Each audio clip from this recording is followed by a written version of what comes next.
acheminer avec nous et terminer avec nous, Seigneur, par le Saint-Esprit. Papa, nous te disons merci, nous te rendons grâce. Les maîtres des temps et des circonstances, nous te recommandons ces moments, Seigneur éternel Dieu. Règne, Maître absolu, prends la place du roi. Ramène nos pensées captives à l'obéissance de ta parole. Seigneur, que je sois un simple instrument et que toute la gloire soit pour toi. Je couvre ces moments par les sons de l'agneau. Cher Saint-Esprit, prends contrôle. Nous repoussons loin de nous tout ce qui ne glorifie pas ton nom. Au nom puissant de Jésus-Christ, nous avons ainsi prié et nous disons Amen. Gloire à Jésus-Christ. Gloire à Jésus-Christ. Dis salut à tout le monde. Donc voilà, comme j'ai mis les titres sur la page Facebook, j'ai écrit alerte, révélation du Seigneur Jésus-Christ, du Seigneur Jésus-Christ sur les personnes qui ont visité le ciel. C'est le thème que nous allons, le message que je vais m'apprêter à transmettre. C'est le message que le Seigneur m'avait donné hier pendant qu'on était à l'intercession. Quand on était en train de prier avec les sœurs, comme on a l'habitude de le faire hier, les intercesseurs. Pendant qu'on priait, le Seigneur commençait à me donner ces messages. Il me parlait, il me donnait des versets. Il me dit, va dire ça à mon peuple. C'est pourquoi aujourd'hui, nous allons parler de ça par la grâce de Dieu. Alors, quand le Seigneur a commencé à me donner ces messages, il m'a posé la question. Il m'a dit, Fifi, combien des espions Moïse a-t-il envoyé pour visiter Canaan? Je dis, ils étaient 12.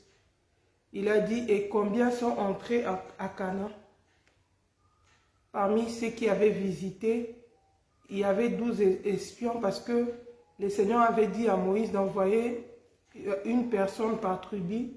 Chaque personne, chaque chef de tribu devait représenter sa tribu. Il y avait 12 espions que le Seigneur que Moïse devait envoyer pour aller visiter Canaan. Canaan qui est la terre promise que le Seigneur les avait donnée. Selon la promesse que le Seigneur les avait donnée, ils devaient partir visiter Canaan. Il avait choisi 12 espions. Mais ces espions-là sont partis. Ils ont visité Canaan. La Bible dit que quand ils sont revenus, ils avaient même des fruits entre leurs mains. Donc ça, c'est dans le livre de Nombre. Nombre chapitre 13 et Nombre chapitre 14. Si tu lis là-bas, tu vas remarquer que ils étaient partis, ils étaient nombre de 12. Ils ont regardé les pays. Ils sont venus avec même le fruit. Mais la Bible nous dit que quand ils sont revenus, parmi toutes les personnes qui avaient visité, seulement 2 sont entrés à Canaan. Et le Seigneur m'a dit, tu sais pourquoi? Pourquoi sur 12, il n'y a que 2 qui sont entrés? Les 10 autres sont morts dans le désert. Les 10 autres sont morts dans le désert. Est-ce qu'on peut aussi enregistrer l'audio sur le Skype? Parce que je vois que de temps en temps, le réseau nous fait des caprices pour qu'on ne perde pas le message. C'est Irène, si tu peux lancer l'audio aussi sur le Skype.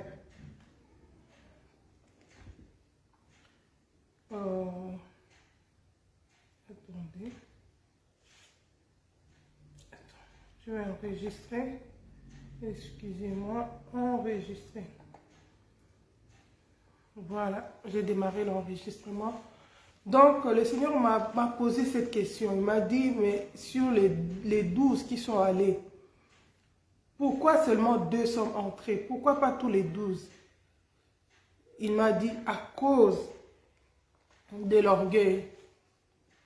Il me dit, de la même manière, Canaan, c'était la terre promise pour Israël. De la même manière, le Seigneur nous avait promis le ciel. Il nous avait dit qu'il est parti nous préparer une place. Il reviendra pour prendre son église. Nous avons aussi nous attendons la promesse du ciel. Mais parmi les gens qui ont eu la grâce à qui le Seigneur a fait la grâce d'aller visiter le ciel, de faire des expériences. Il me dit, la majorité, s'ils ne se répandent pas, ils ne vont pas hériter le ciel. Pourquoi? À cause de l'orgueil, à cause de la tétitesse, à cause de la rébellion, de l'idolâtrie, de l'insoumission, de murmure, à cause de manque de foi. Pourquoi? Parce qu'ils s'appuient sur leur force au lieu de s'appuyer sur Dieu. Et il m'a demandé de lire 1 Corinthiens, chapitre 10, versets 1 à 13. Nous allons lire la parole de Dieu dans 1 Corinthiens, chapitre 10.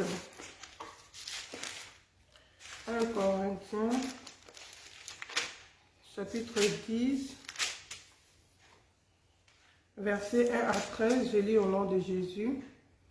Frères, je ne veux pas que vous l'ignoriez. Nos pères ont tous été sous la nuée. Ils ont tous passé au travers de la mer. Ils ont tous été baptisés en Moïse dans la nuée et dans la mer. Ils ont tous mangé le même aliment spirituel. Ça, je lis la version Thompson. Et ils ont tous bu le même breuvage spirituel, car ils buvaient à un rocher spirituel qui les suivait. Et ces rochers étaient les Christ. Mais la plupart d'entre eux ne furent pas agréables à Dieu, puisqu'ils tombèrent morts dans les déserts. Or, ce sont là des exemples pour nous, afin que nous n'ayons pas de mauvais désirs, comme ils en ont eu. Ne devenez pas idolâtres, comme certains d'entre eux, selon qu'il est écrit, les peuples s'assit pour manger et pour boire, puis ils se levèrent pour se divertir. Ne nous livrons pas à la conduite, d'autres versions disent l'impudicité, comme certains d'entre eux s'y livrèrent, de sorte qu'il tomba 23 000 en un seul jour. Ne tentons pas le Seigneur, comme les tenteurs, certains d'entre eux, qui périrent par les serpents. Ne murmurez pas comme murmurèrent certains d'entre eux, qui périrent par l'exterminateur. Cela leur est arrivé à titre d'exemple, et fit écrit pour nous avertir, nous pour qui la fin des siècles est arrivée. Le Seigneur a commencé à me dire que beaucoup de gens qui ont fait les expériences avec le Seigneur, qui ont visité le ciel, sont tombés dans l'orgueil. Shalom maman. Ils sont tombés dans l'orgueil. La plupart sont tombés dans l'orgueil. Ils pensent qu'ils sont déjà arrivés. Ils pensent qu'ils sont déjà arrivés au ciel. Ils manquent d'humilité pour recevoir les révélations qui viennent d'autres serviteurs de Dieu. Parce qu'ils ont fait une expérience avec le Seigneur. Et le Seigneur m'a dit ceci. Beaucoup sont entrés dans l'idolâtrie, d'autres sont dans l'impudicité. Pourquoi? Parce que comme il avait vu une partie de la révélation, pour lui, c'est ce qui est important. Tout ce qui vient d'ailleurs, il rejette ça. Pourquoi? Parce que lui, Dieu l'avait déjà parlé, il se limite là. Et le Seigneur m'a dit ceci. Dis-leur que celui qui a reçu des révélations du Seigneur ou qui a eu une expérience avec le Seigneur doit se revêtir d'humilité parce qu'il n'est pas encore arrivé. Il m'a dit de lire 2 Corinthiens chapitre 12, versets 1 à 10. Là-bas, nous voyons l'exemple de Paul. 1 Corinthiens chapitre 12, versets 1 à 10. 2 Corinthiens plutôt. 2 Corinthiens chapitre 12, versets 1 à 10. 2 Corinthiens chapitre 12, la Bible dit ceci. Il faut se glorifier cela n'est pas bon. J'en viendrai néanmoins à des visions et à des révélations du Seigneur. Je connais un homme en Christ qui, voici 14 ans, était-ce dans son corps, je ne sais, était-ce hors de son corps, je ne sais, Dieu le sait, fut ravi jusqu'au 3e ciel. Et je sais que cet homme était-ce dans son corps ou sans son corps, je ne sais, Dieu le sait, fut enlevé dans le paradis et qu'il a entendu des paroles ineffables qu'il n'est pas permis à un homme d'exprimer. Je me glorifierai d'un tel homme, mais de moi-même je ne me glorifierai pas, sinon de mes faiblesses. Si je voulais me glorifier, je ne serais pas un insensé, car je dirais la vérité, mais je m'en abstiens, de peur que quelqu'un ne m'estime au-dessus de ce qu'il voit ou entend de moi. À cause de l'excellence de ces révélations, et pour que je ne sois pas enflé d'orgueil, il m'a été mis une écharpe dans la chair, un ange de Satan pour me souffleter, pour que je ne sois pas enflé d'orgueil. 3 fois, je suppliai le Seigneur de l'éloigner de moi, mais il m'a dit, ma grâce te suffit, car ma puissance s'accomplit dans la faiblesse.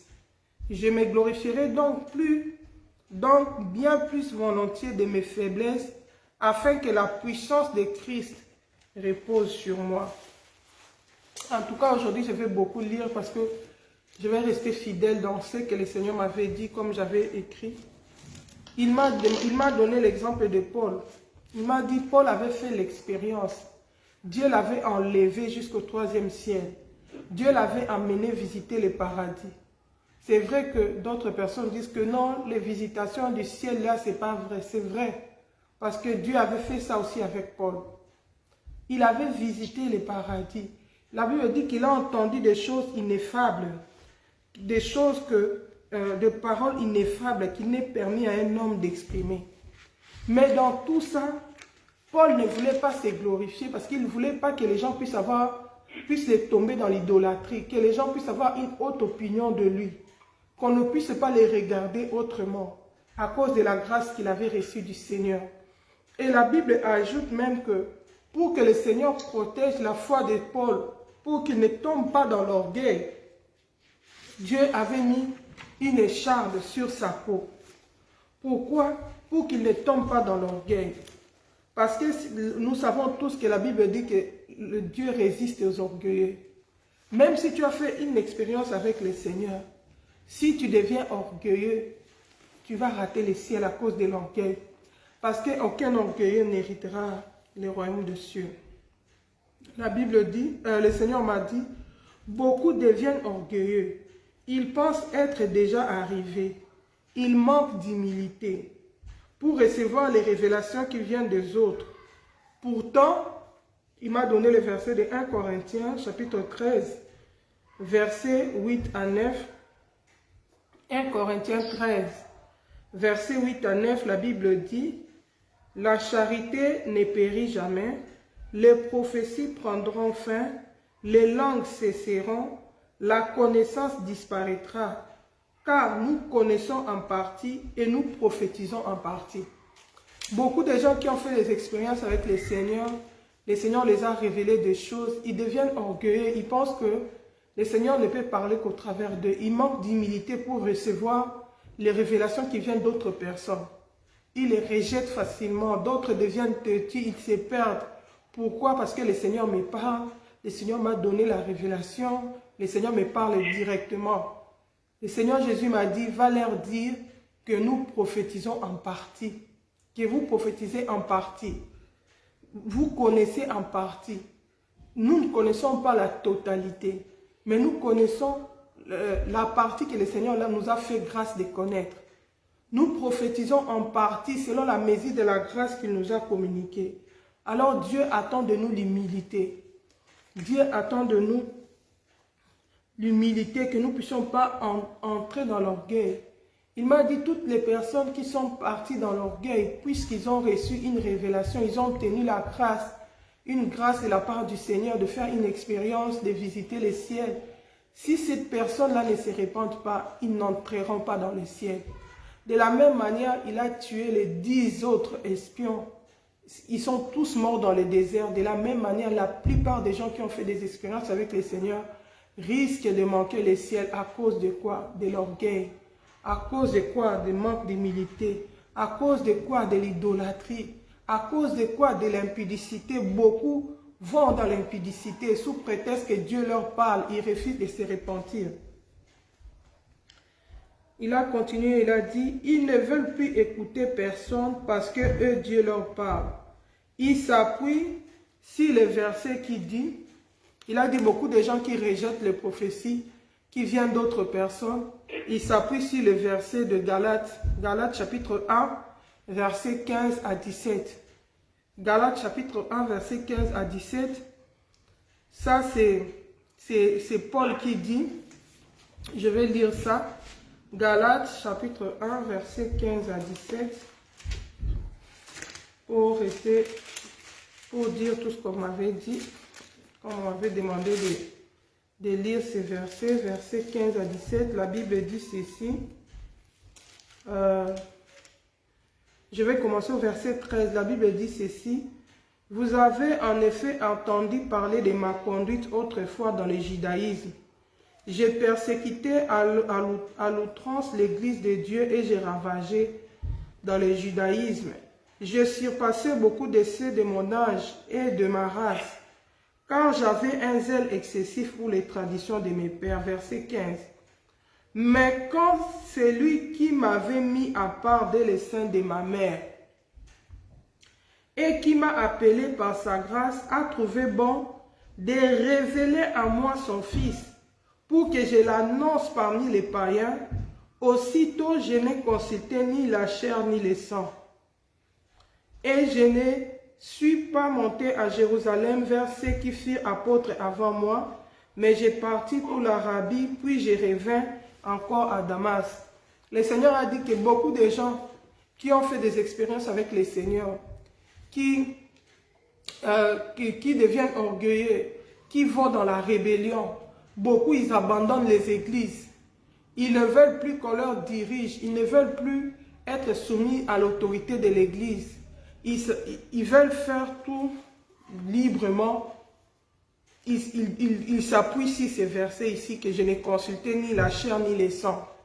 C'est le Seigneur qui m'a donné ces versets ici. Il m'a dit, Paul a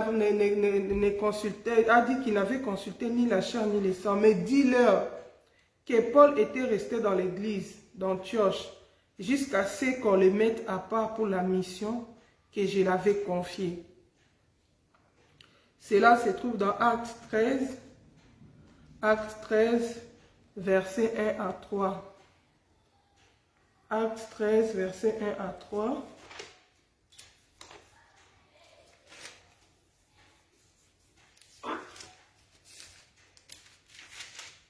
Actes 13, versets 1 à 3. La Bible dit ceci. Il y avait dans l'église qui était à Antioche des prophètes et des docteurs. Barnabas, Simon appelé Niger, Lucius de Cyrène, Manaën qui avait été élevé avec Hérode le tétrarque et Saul. Pendant qu'ils célébraient le culte du Seigneur et qu'ils jeûnaient, le Saint-Esprit dit, « Mettez-moi à part Barnabas et Saul pour l'œuvre à laquelle je les ai envoyés. » Alors, après avoir jeûné et prié, ils leur imposèrent les mains et les laissèrent partir. Le Seigneur m'a dit, Saul, il m'expliquait, il dit, quand Saul, le Seigneur, il avait fait l'expérience avec le Seigneur, il en parle 14 ans après. Personne ne savait qu'il avait fait cette expérience, mais c'est 14 ans après qu'il vient raconter ça. Ce n'est pas qu'il a fait l'expérience aujourd'hui directement, il devient autonome, il ne veut plus écouter les gens, il ne veut plus se soumettre, il veut devenir libre, il veut tout faire comme il veut. Non. La Bible, le Seigneur m'a dit, il dépendait toujours de l'église. Le Seigneur avait envoyé Anania pour prier pour lui, pour qu'il voie Et déjà à ce moment-là, le Seigneur avait déjà dit à Anania qu'il avait déjà révélé à Paul ce qu'il devait souffrir pour lui. Pendant ces 3 jours d'aveuglement, Paul avait fait une expérience avec le Seigneur. Le Seigneur Jésus-Christ s'était révélé à lui. Il avait révélé beaucoup de choses. Mais ce n'est pas à cause de ces révélations-là que Paul ne dépendait plus de l'Église. Non, la Bible dit qu'il est resté servir le Seigneur dans l'église d'Antioche. Jusqu'au jour où le Saint-Esprit a dit maintenant à l'église de les mettre à part, de les envoyer en mission. Mais le Seigneur l'avait déjà parlé bien avant.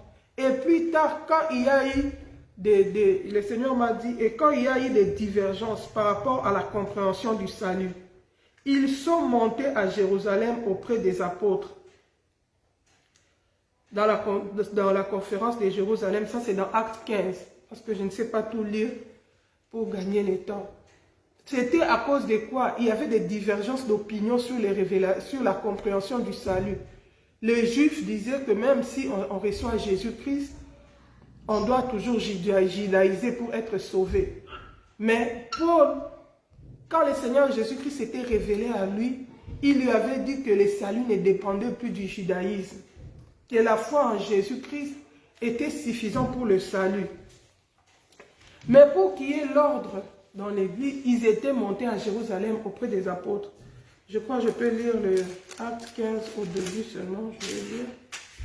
On ne va pas tout lire.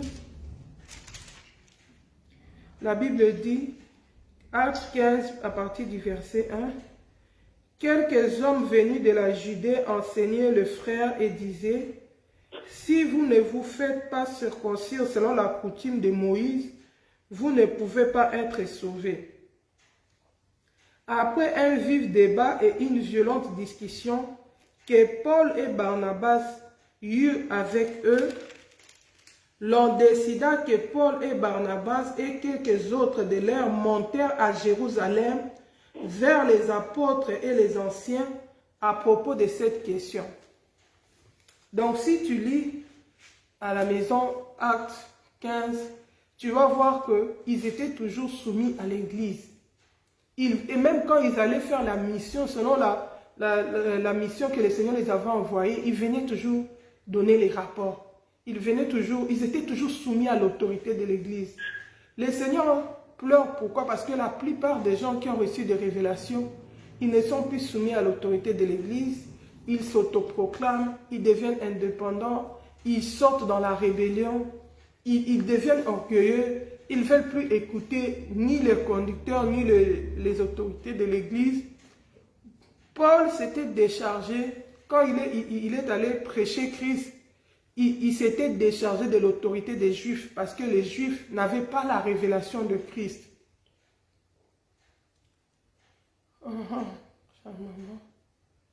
Skype. Ok. Gloire à Dieu. Vous pouvez suivre sur Facebook.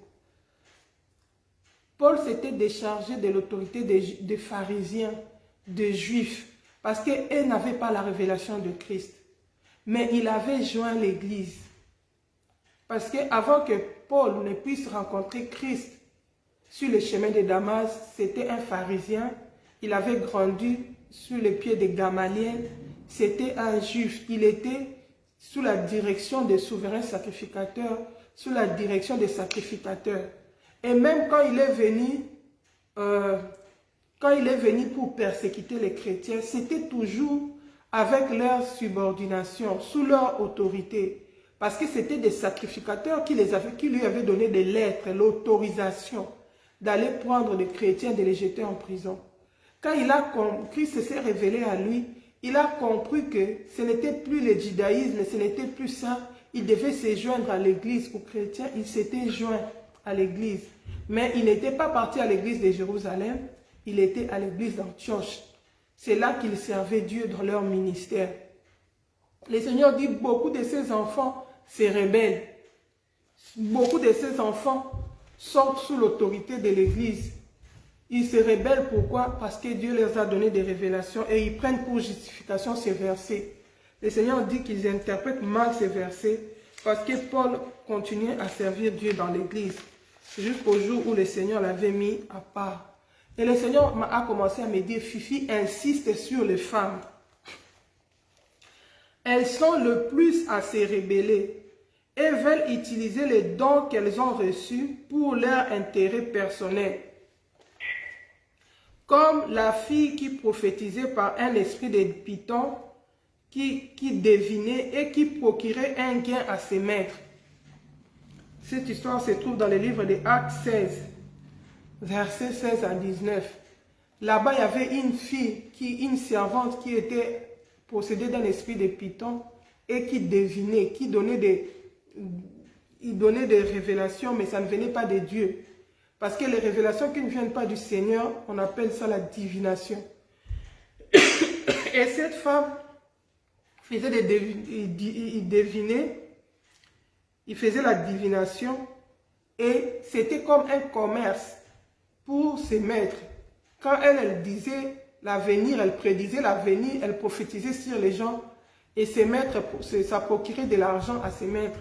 Et le Seigneur m'a dit, beaucoup de ses enfants qu'il a fait grâce, qu'il a donné des dons, ils commencent à utiliser ces dons-là pour leur intérêt personnel, comme cette fille-là, comme les maîtres de cette fille-là. Dans Actes 16, versets 16 à 19, la Bible dit ceci.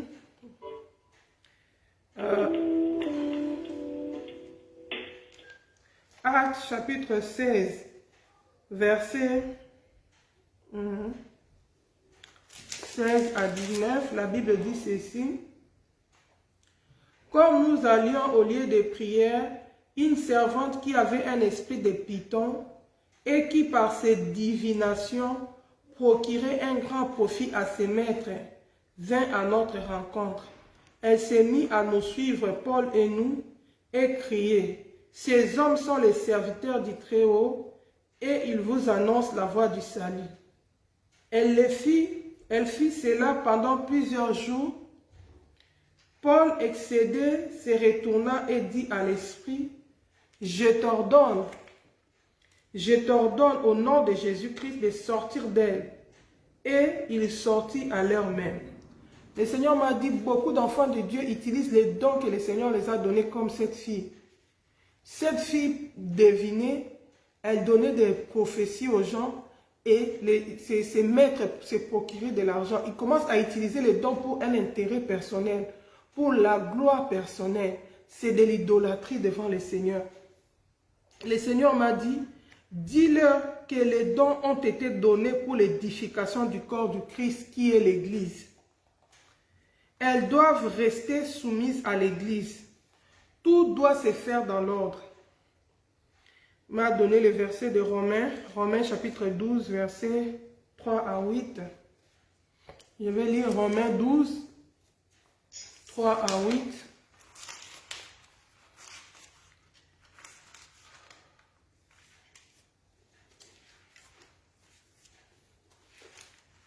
Romains 12, 3 à 8, la Bible dit ceci.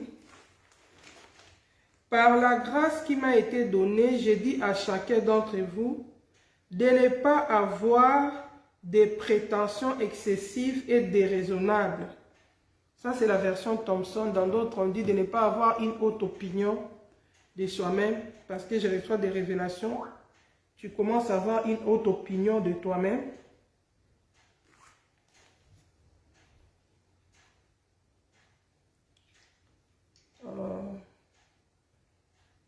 Les bien-aimés de Skype, vous entendez? Oui, maman. Parce que je vis l'enregistrement s'est coupé. Parce qu'elle est sortie de sa place. Non, c'est moi qui avais lancé l'enregistrement. Ah, moi je vais la soeur Joanne. C'est bon, c'est pas grave. Je continue. Je suis dans Romains 12, verset 3 à 8. La Bible dit ceci. Par la grâce qui m'a été donnée, j'ai dit à chacun d'entre vous de ne pas avoir qui m'a été donné, j'ai dit à chacun d'entre vous de ne pas avoir des prétentions excessives et déraisonnable, mais d'être assez raisonnable pour avoir de la modération. Pour avoir de la modération, chacun selon la mesure de la foi que Dieu lui a départie. En effet, comme nous avons plusieurs membres dans un seul corps, et que tous les membres n'ont pas la même fonction, ainsi, nous qui sommes plusieurs, nous formons un seul corps en Christ, et nous sommes tous membres les uns des autres. Mais nous avons des dons différents, selon la grâce qui nous a été accordée. Si c'est la prophétie, que ce soit en accord avec la foi. Si c'est le diaconat, que ce soit dans un esprit de service. Que celui qui enseigne s'attache à l'enseignement. Celui qui exhorte à l'exhortation. Que celui qui donne les faces avec libéralité ou avec simplicité. Celui qui préside avec zèle, ici on a écrit avec empressement. Celui qui exerce la miséricorde avec joie. Bien-aimés, je vais encore lire 1 Pierre 4, versets 10 à 11. 1 Pierre 4, versets 10 à 11.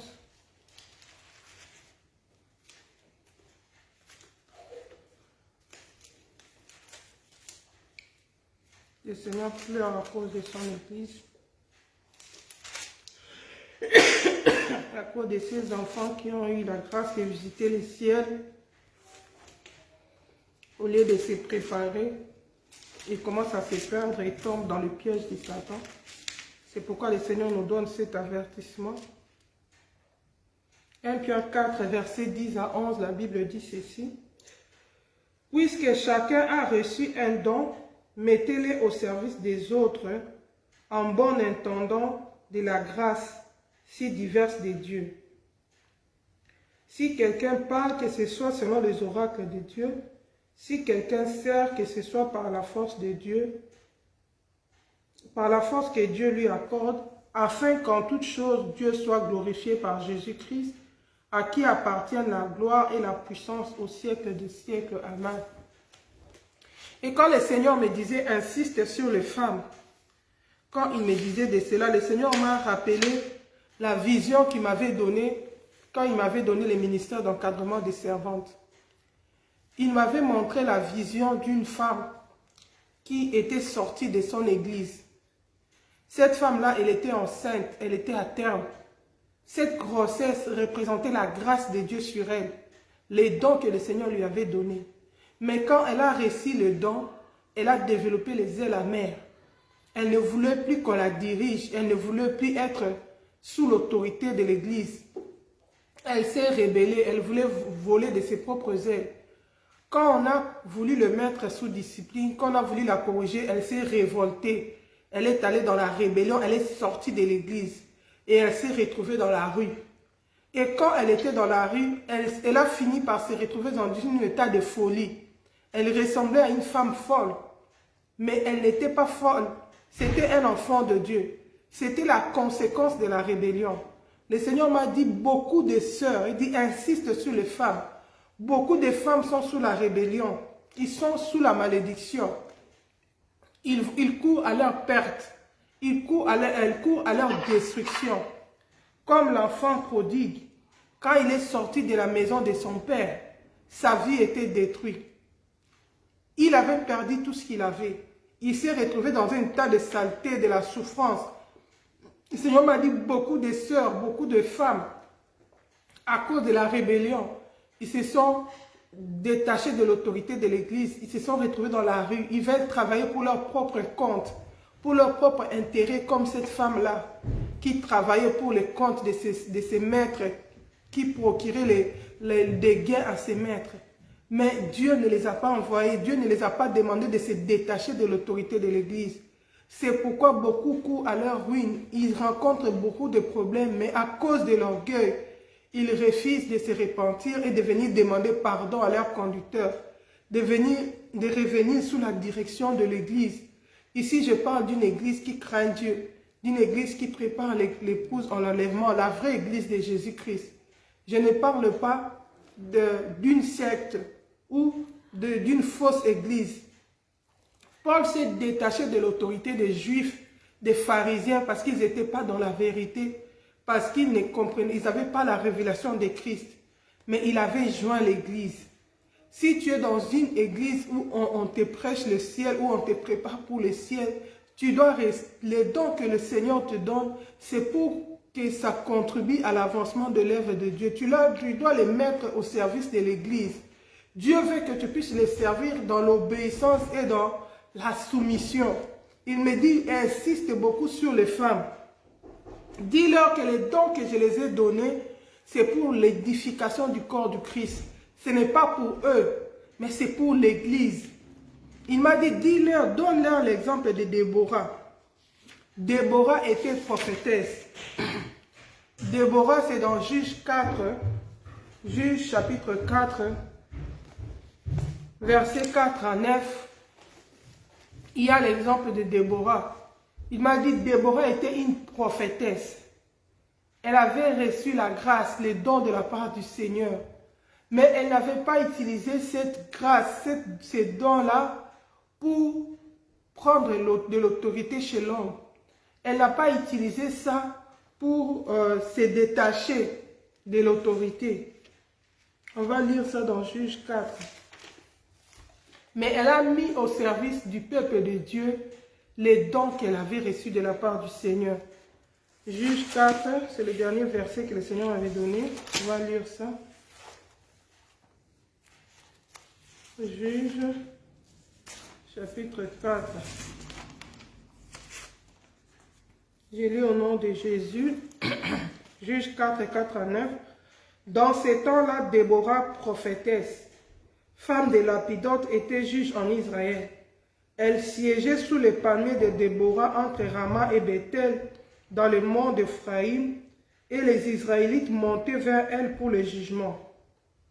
Elle fit appeler Barak d'Abinaom, de Kedesh Nephtali, et elle lui dit, voilà l'ordre qu'a donné l'Éternel, le Dieu d'Israël. Va faire du recrutement sur le mont Tabor et prends avec toi 10 000 hommes, des fils de Nephtali et des fils de Zabilon. J'attirerai vers toi au torrent de Kishon, Sisera le chef d'armée des Jabins, avec ses chars et ses troupes, et je les livrerai entre tes mains. Barak lui dit, si tu viens avec moi, j'irai, mais si tu ne viens pas avec moi, je n'irai pas. Elle répondit, j'irai donc avec toi, mais tu n'auras pas de gloire dans la voie où tu t'engages, car l'Éternel vendra Sisera aux mains d'une femme. Puis Déborah s'éleva et se rendit avec Barak à Kédek. Déborah, elle était prophétesse, elle met au service du peuple de Dieu. Bien aimé, à l'époque de Déborah, c'était un temps où les prophètes, ils avaient abandonné les postes. C'était un temps où même les prêtres et les sacrificateurs ne craignaient pas Dieu. L'idolâtrie était arrivée. Le peuple avait abandonné le Seigneur. Si on regarde dans le verset 1, on dit, les Israélites firent encore ce qui est mal aux yeux de l'Éternel. Ehud était mort, et l'Éternel les vendit entre les mains de Jabin, roi de Cana, qui régnait à Tsor. Le chef de son armée était Sisera, il habitait à Oresh Goïm.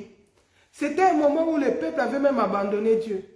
Déborah pouvait se permettre parce que elle écoutait le Seigneur. Elle était en communion avec le Seigneur.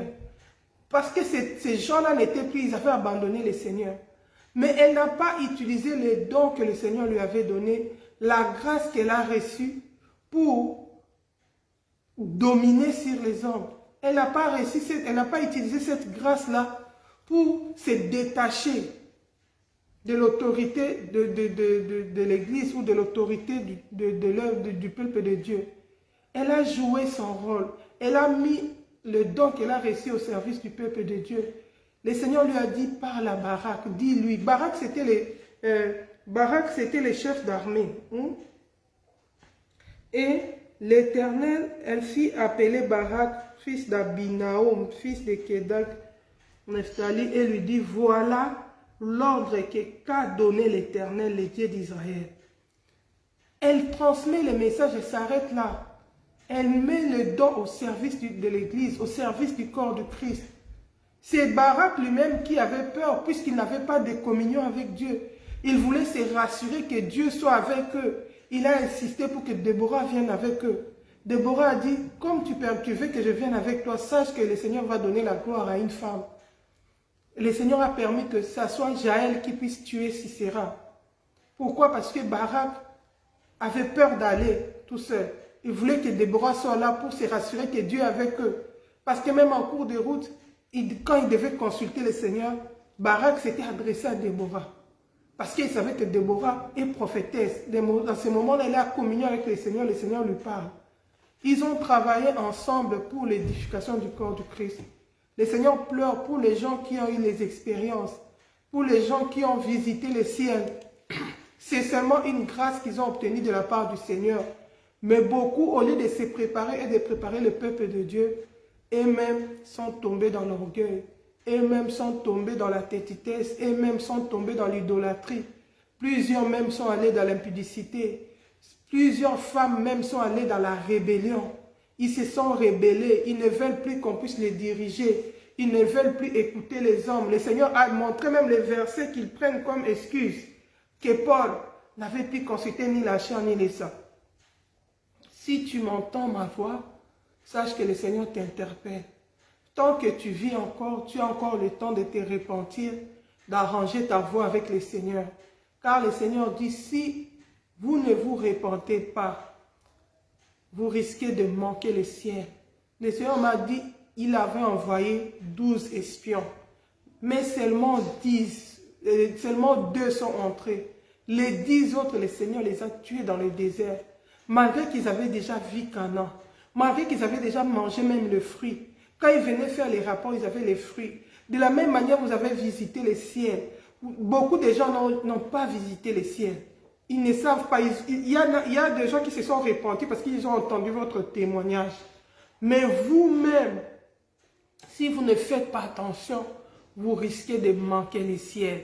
Parce que le Seigneur est triste à cause de la conduite de ceux qui sont allés visiter le ciel. Il m'a dit, c'est pourquoi Paul, comme il avait compris, il avait dit qu'il traitait durement son corps, qu'il le tenait assujetti, de peur qu'après avoir prêché aux autres, qu'il ne puisse lui-même manquer le royaume. Et le Seigneur avait dit qu'il ne faut pas qu'il y ait beaucoup de gens qui prêchent, beaucoup de gens qui enseignent. Pourquoi? Parce qu'ils seront jugés sévèrement. Nous qui avons reçu des révélations, nous à qui le Seigneur a fait la grâce de faire des expériences avec le ciel, du ciel, de l'enfer, prenons garde. Cet avertissement nous est adressé. Jésus-Christ revient bientôt. Après avoir averti les autres, ne courons pas les risques de manquer nous-mêmes le ciel. Voilà, je vais m'arrêter là aujourd'hui. Comme c'est une révélation du Seigneur, je ne veux pas rajouter, je ne veux pas enseigner comme j'ai l'habitude ou prêcher, exhorter comme j'ai l'habitude de le faire. Je préfère qu'on s'arrête là à la révélation du Seigneur et je demanderai aux bien-aimés de bien vouloir partager ces messages. Toute personne qui a le Facebook, tu peux entrer, tu peux partager ça pour que ça arrive aux oreilles de tout le monde. De toute personne à qui un jour le Seigneur a parlé, de toute personne à qui un jour le Seigneur a donné une révélation. Voilà, je m'arrête là par la grâce de Dieu. Que le Seigneur nous bénisse. Préparons-nous, souvenons-nous que Jésus-Christ revient bientôt. Amen.